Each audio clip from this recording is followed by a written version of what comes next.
The Real Estate Story with Adrian Butera. Hi, everybody, and welcome to The Real Estate Story. Great to bring you episode 21 here on. Absolutely excited and delighted to once again return you to my home studio here, recording our podcast live on Facebook and, of course, available on iTunes and Spotify. I'm excited today. I've got a special guest, someone that I've known for many years working with us in the business, but someone that's going to give us a great insight into the finance market and what's going on in real estate, particularly through mortgage.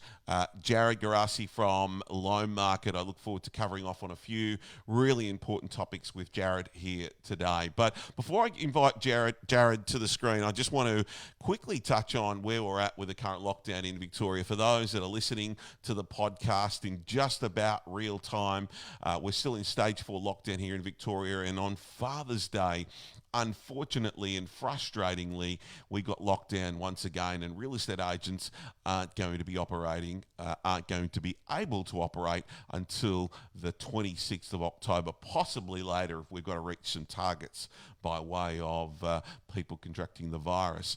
Now, I want to let everybody know, those that are watching, I know the real estate industry is lobbying hard. Members and the Real Estate Institute alike are joining forces and doing all we can to make it happen sooner rather than later. I think there's a wonderful effort being done. It will be what it will be, but it certainly won't be through lack of trying. So good, well done to everybody giving it a good hard crack, and I hope that we're going to be out soon doing inspections, selling real estate, renting real estate, and back out operating really, really soon.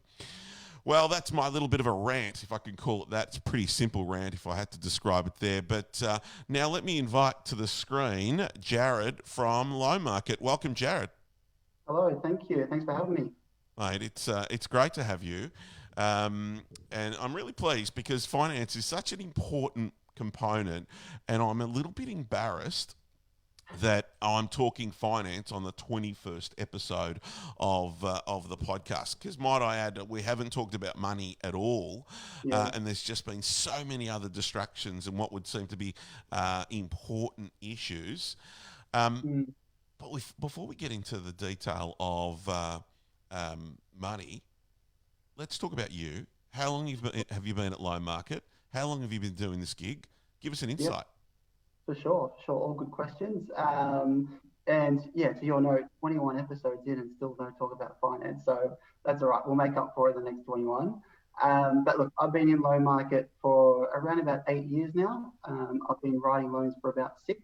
So for the first 2 years, I was shadowing an elite broker, understanding how to package deals, learn policies. In saying that, 8th year in, we're still learning policies. Everything is always evolving, changing. We just have to adapt and just help educate clients pretty much how the months go on. So, yeah. And for someone that's listening, well, who is Loan Market? What is Loan Market? We could sum it up and say it's a brokerage firm, but give us some detail. Yeah, for sure. So Loan Market is an aggregating firm, just like things like Yellow Brick Road or Aussie Home Loans. There's a lot of Loan Market brokers out there. Loan Market is owned by the Ray White Group, the family. So it's the only aggregator in Australia that's actually not owned by a bank, and we're very, very proud of that. It's owned by the Ray White family, so it's 3rd generation. So yeah, we're definitely set ourselves apart in that sense, and I think it's very important not to be backed by a bank, just so that they're not potentially slamming down their products through that aggregation or through that aggregator as such. So well, a bank can't say they're at arm's length, can they? I mean, they're connected. They're connected at a corporate level, whatever their governance is. At least you can say you're more than arm's length. You're in fact you're a business that is understands the way and the thinking, I guess, from a real estate perspective. Given the ownership structure there at Loan Market. So you say you've been writing loans for 6 years. What does that mean? What does writing a loan mean? Yeah, writing loans basically means that you have to get your accreditation, with all the banks individually, understanding their policies, getting your diploma and finance degree as well in the process, and basically conducting appointments, doing interviews, understanding clients' requirements and objectives, and pretty much doing their loan application on their behalf and dealing with the banks And now you said dealing with you got to get the affiliation with the banks. Is that like hard to do? Do you have to sit an exam for the banks or Um, do an online program? What does that look like? yeah, every bank's a little bit different. Some banks are very, very easy, and some banks, they want to make sure that you understand their policies. So it's all horses for courses when it comes to banks. No bank does it the same. So you really just have to, yeah, just be open to whatever their accreditation process is. Back in the day, we used to go to events and things like that to get your accreditation and sit there for 4 hours, so not anymore. Not anymore. We don't go anywhere Mm. anymore. In fact, we just stay home. That's the way. That's the new norm. I hope it's not the new norm for much longer. So tell us, what's it been like? We're going to drill down on finance and mortgages in a bit, but what's it been like during the pandemic for you and for the business? Yeah. So it's been challenging. I think we're trying to make the best situation, making the best of a bad situation at the moment. For business in particular, it did take away that personal approach to dealing with clients and talking to them and having that in-depth conversation. But as time goes on, and the more FaceTime, Zoom, Skype appointments, I feel like it's swung in the other direction. I think it's quite personable now, probably more than ever. So it's definitely swung in that direction.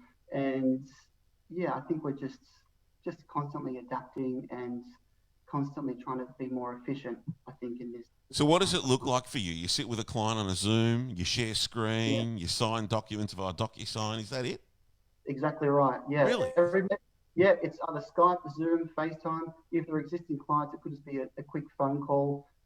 So pretty much, we're very open to having appointments within 5 minutes. There's no time delay. There's no me getting there, getting dressed up, them coming to the office if they wanted to. So it's immediate. Things are a lot more efficient, I think, and we can sign documents and do appointments a lot quicker. Um, Is there yeah, any issue, and I know once upon a time there was, but any issue now with getting original signatures? Does everybody accept digital? Yeah, so it's a good, yeah. There definitely banks are coming on board with more DocuSign and e-signatures. There are still some banks that require a wet signature, A but I wet, think did you say wet signature? yeah, wet Is signature. that what they call it? Yeah, that's what we call it. What a funny phrase. Wet So signature. yeah, still gonna have to print it, sign it, scan it back. But yeah, as banks are progressing and as COVID is getting, restrictions are becoming a lot more harsher in Victoria, they're more open to DocuSign and virtual signatures, which is becoming a lot easier to do that type of transaction. Most definitely. So tell me, pandemic, you're working from home, Mm-hmm. you're doing everything online. Are you busy? Yeah. Look, at the start, it's a little bit of ebbs and flows with this COVID. At the very start, when restrictions were going on, we weren't that busy. We were very busy taking on calls and a lot of difficult calls. A lot of clients lost their jobs literally overnight with the shutdown, which was a bit hard. But as the months progressed and a lot of people knew their job stability, there was a lot of refinances happening because naturally when this pandemic happened, a lot of people looked at what the most expensive cost was to their household, mortgages being number one, the biggest cost. They had a lot of time to look at it, Yeah. really drill down on, okay, let's start reducing our expenses and our exposure and things like that. So refinances just absolutely, we did 80% of our loans of refinances when it used to be about 50-50. And the banks reducing their rates and a lot of cashback offers definitely progressed that, quite rapidly Tell for me, did clients the to banks keep their customers or did they lose them? I mean, if people are refinancing, they're looking for deals. Yeah, it's hard not to keep your customer with what the banks were doing. They were offering $3,000 or $4,000 cash back if you move to another bank, as well as great interest rates as well. Unfortunately, not all the banks look after existing clients as well as they do for new clients. So when you're a new client, new business, new money, that's where you find yourself getting cheapest money compared to trying to stick with your own bank. So yeah, a lot of people were definitely moving over. Yeah, changing. It's It's an not really sure. opportunity. So, Yeah, so you're busy. So you're busy. Are you still busy doing refinances, or are people buying real estate? yeah. So with the new incentives and a lot of first home buyers, we were very busy with first home buyers, not so much investors. They went pretty cold and they're still pretty cold at the moment, actually. But yeah, for me, for myself, definitely first home buyers would be probably, I would probably almost say almost all my buyers. I'd say 90% of them. Are all first home buyers, and that's Yeah, because yeah, of the incentive. We'll talk a it little is. bit about investors in a moment because I couldn't think of a good reason right now why you'd want to become an investor. Mm-hmm. But okay, so what are the incentive for first home buyers? Because here in our marketplace, we don't see a lot of first home buyers. Mm-hmm. You are. What are they getting right now as an incentive to buy? Yep. So as of January this year, they came out with 10,000 first home loan deposit schemes, which basically enabled first home buyers to get into the market with only a 5% deposit.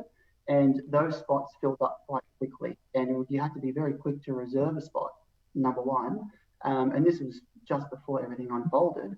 And then you also had to purchase a property as well. So that enabled a lot of first home buyers, yeah, to get in the market a lot sooner with a smaller deposit because there wasn't as many costs as there are when buying a property. Another incentive, there's still no stamp duty if you buy under 600,000, which is yeah, great. And if you're looking to buy a brand new home or look to build a home in Melbourne CBD, you're going to get a $10,000 grant. In regional areas, you get the $20,000 grant.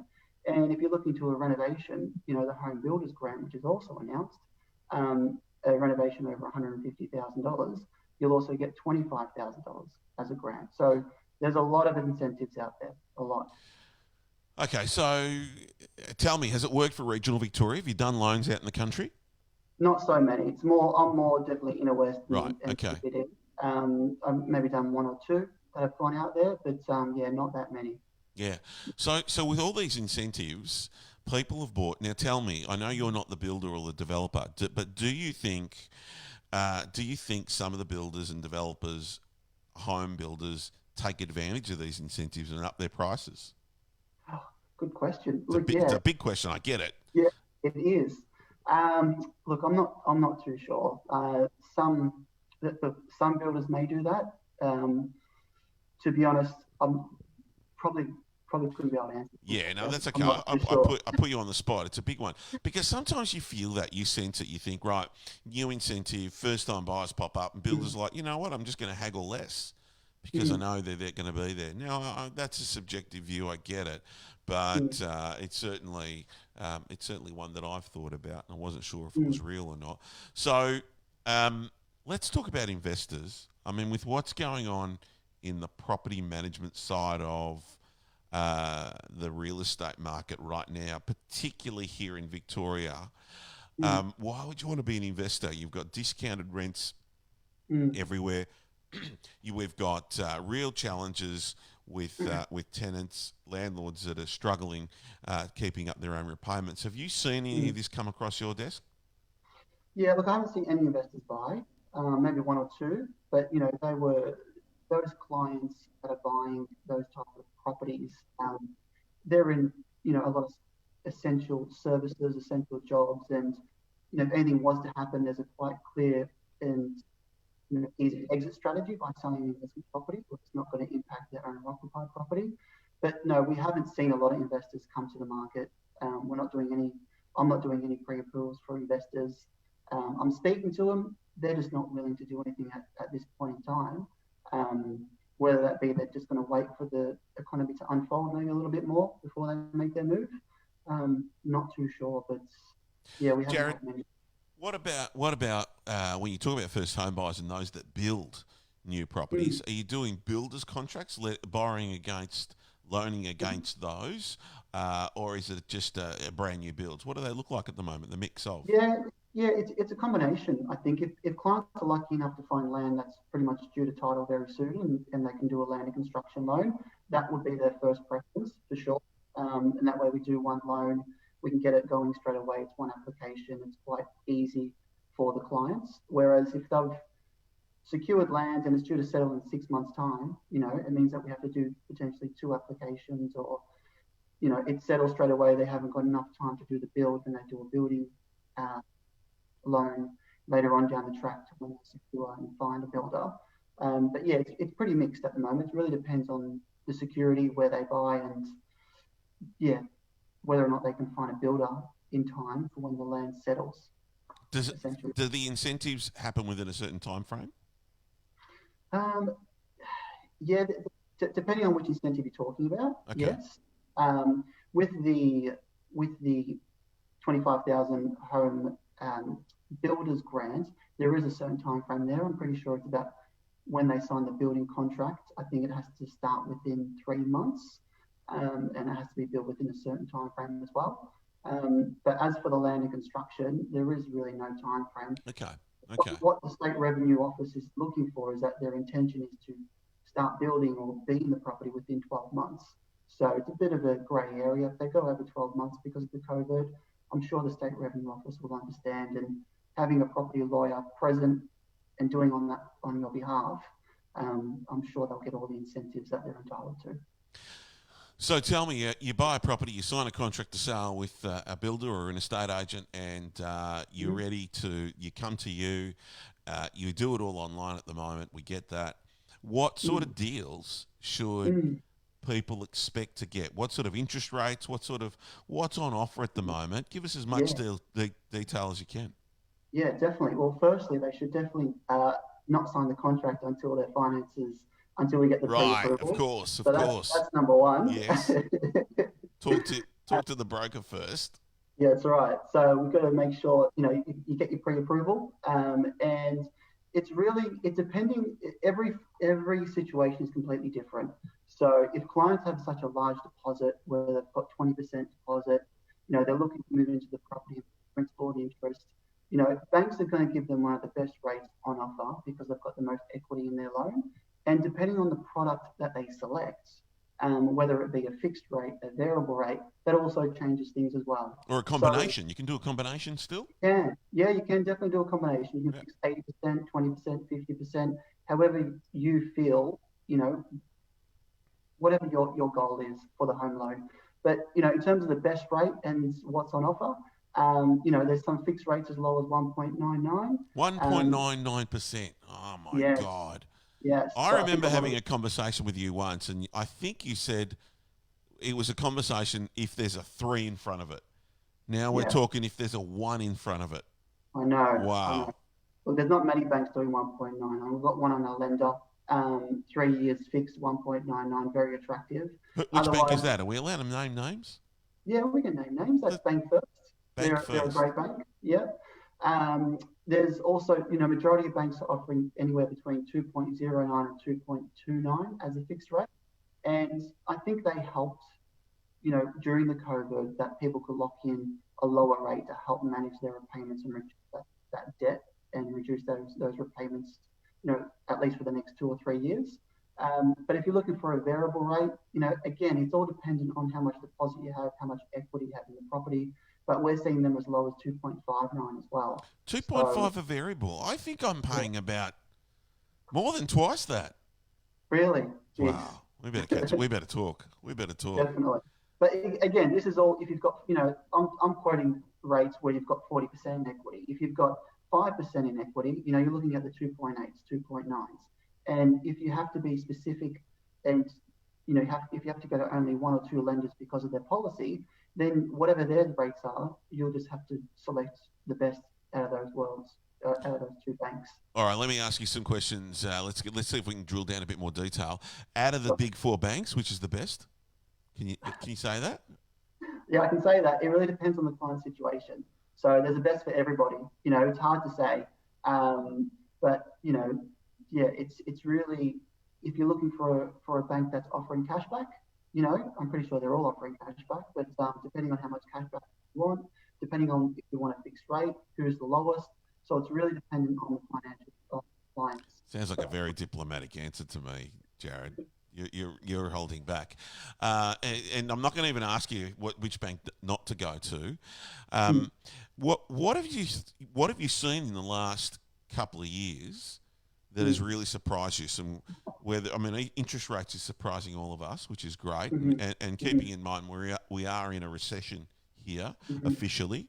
So, but what surprised you? I mean, the cashbacks. I've never even heard of cashbacks. Yeah. So cashbacks are definitely advertised on TV and running email campaigns. But what surprised me the most, I think, is I'd probably say about 12 months ago, investment lending. changed a lot. Banks used to lend up to 95% when to buy an investment property. At the start, they reduced back all the way to 80%.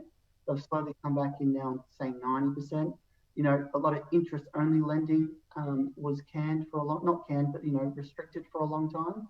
You weren't, you just couldn't borrow 90% and do interest-only Was lending. that all Royal Commission? That was as a result of the Royal Commission? Yeah, it was at the very start. There was just too much investment lending, and there's too much interest-only lending against people's homes that they were living in. So a result of that was, if people are living in their homes and not wanting to pay it down, why was that happening? And then when it jumped to principal and interest, could they afford those repayments of the home that they were living in? So definitely a question worth asking, and definitely stopped investors, I think. And What was your business like during that Royal Commission? Um, look, not much change. Luckily for us, we've got quite a diverse clients portfolio. So we have a lot of first home buyers. We have a lot of mums and dads, doing top ups on their owner rock homes or looking to buy an investment property, and it just meant that they potentially couldn't buy an investment property then, had to wait until they could have more equity in their property to tap into to help with that larger deposit required. But for our business, it didn't change too much. We're not solely focused on investment lending, and we're not solely focused on first home buyers. So, Okay. Now, what about mortgage insurance? Now, mortgage insurance, Mhm. I don't know if it's changed much. You're going to tell us, but used to be if you were borrowing more than 80%. Is that Yeah, what's the spot on. case? Yeah, so lender's mortgage insurance, or LMI as we like to call it. Yeah, so when you don't have, every loan in Australia is insured, and they the banks put the insurance premium on top of your loan if you don't have a 20% deposit plus the associated cost with buying property. And the higher you go to that 95% mark, the more expensive the lender's mortgage insurance is. The beauty about what's happening with first home buyers and allowing them to get in the market sooner is that the government is basically being a guarantor for lender's mortgage insurance, meaning that there's no LMI applicable to first home buyers under that scheme. So it means they only need really 5% of the deposit. Yeah, that's great. That's again another incentive that's got them in. That's wonderful. Yeah. So when we're looking at clients with lenders mortgage insurance, it's always good to basically look at all the banks and all of their quotes with lenders mortgage insurance, because they're not the same. They vary. And if you're going to Bank of Melbourne, for instance, they might be offering $10,000 for the quote, whereas if you go someone like CBA or ANZ or whoever, it might be $12,000 or $13,000 in lenders mortgage insurance. So speaking to a broker and understanding the differences in LMI really helps educate clients and make the right decision on what actually is the best home loan for them overall. So it's not just rate driven; it's more about LMI as well. And tell me to put it into some form of perspective, Mhm. what's the average loan at the moment that either you're seeing or industry in Victoria? Yeah. So the average life of a loan, you mean from bank to bank? No, value. What's the average value of a loan at the moment? Yeah, I think that's again hard to say because I think it'll be more dependent on sort of your area and what the medium house price is and things like that. The way we sort of see it, and the way to probably answer your question is the average deposit that we see go into a property would be anywhere between, I'd say, at the moment, first home buyer is 5%, and if you're not a first home buyer, it's anywhere between 10 and 15%, I'd say, Okay. deposit. So So depending on, if the average house is 600,000, they're borrowing at least 500,000. yeah, as a Yeah. minimum plus Okay. one business insurance. Yeah, Yeah. Okay. So that's a lot of money. Still, that's a lot it of is. money. That's you need a good job. If not, it needs to be a couple of people in the household with a good job Yeah, to pay that off. yeah, it's very hard for for single people looking to buy property where they're renting and they need to save for a deposit as well. It is getting harder, and that's why that first home loan deposit scheme is such an incentive for first home buyers to get in the market, um, because that's probably why you have maybe seen a flood of first home buyers getting the market because they could and they took advantage, which I think is really So important. Jarryd, if I buy a property, let's have a case study. I buy a property. Mhm. I've signed the contract, and you're a mate of mine, but you're just the other end of town, or we don't. I'm going to do business with someone else. What should I look out for in my broker or my bank? What's an Yeah, important conversation to be having? definitely. Well, you don't have to be.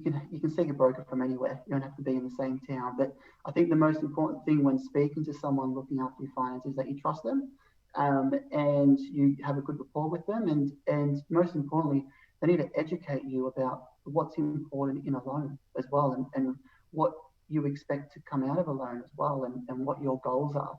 So, if you want the lowest rate, and that might be a fixed rate, but your goal is to potentially, sell after a year. You don't want to fix your home loan for 3 years if you know that you're going to sell in 1 year. So having those in-depth conversations is definitely important. And also making sure that you're presented with options that are suitable to you as well.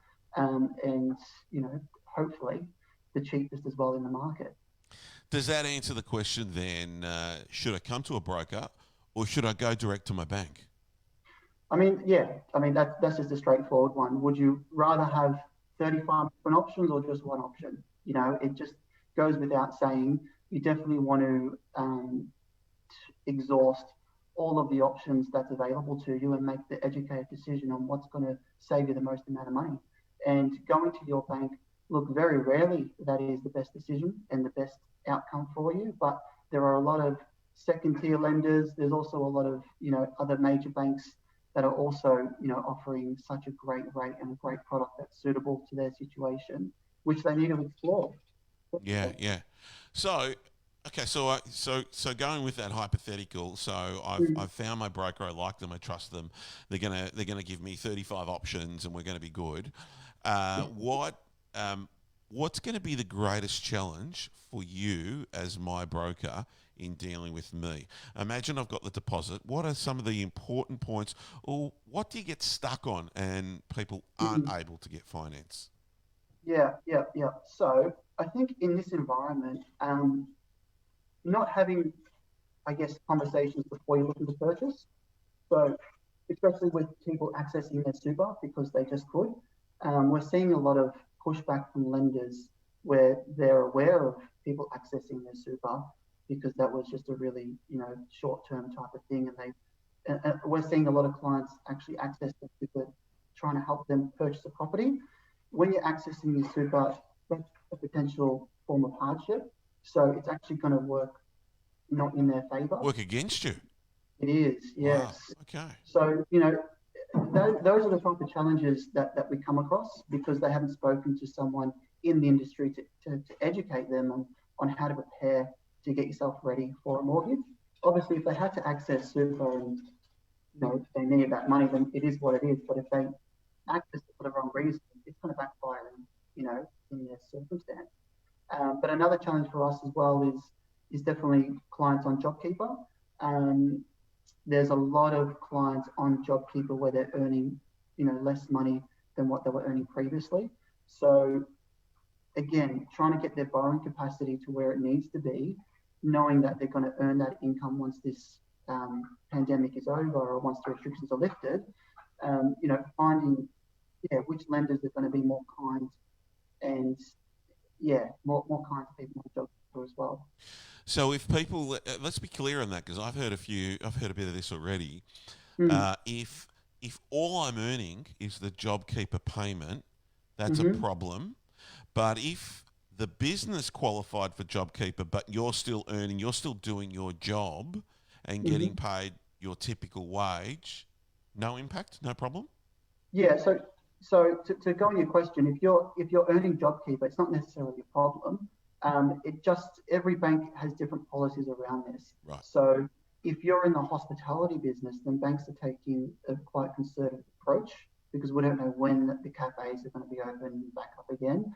But if you're in a different industry and you're earning JobKeeper, the banks will just use the lower of the two incomes, whether that be your income before COVID-19 or whether that be the JobKeeper income. So it's not necessarily a problem.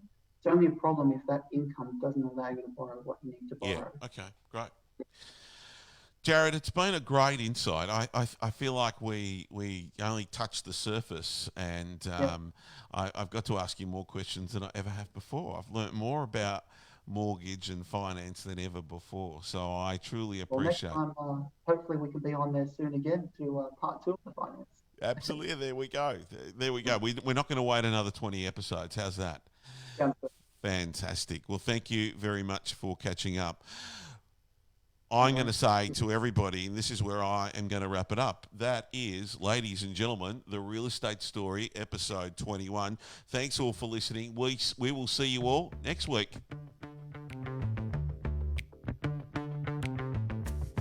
The Real Estate Story brought to you by Compton Green.